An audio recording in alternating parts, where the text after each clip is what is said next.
नमस्कार, श्री स्वामी समर्थ। आज मी तुम्हाला आरोग्य टिप्स सांगणार आहे। घरच्या घरी जर तुम्ही हे छोटे छोटे उपाय केले तर तुम्हाला आराम भेटेल।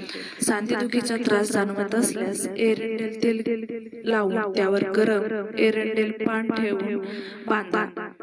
दाढ जास्त दुखत असल्यास हिंग लिंबाच्या रसामध्ये मिसळून त्यात कापसाचा गोळा भिजवून दुखणाऱ्या दातावर ठेवा, त्यामुळे तुम्हाला आराम मिळेल।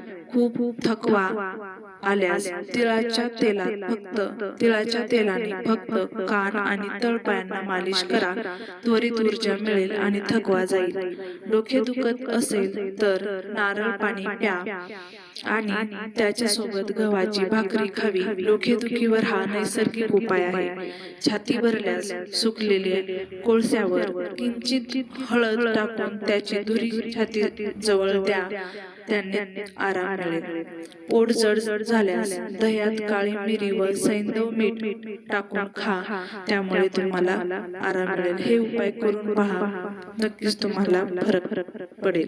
धन्यवाद।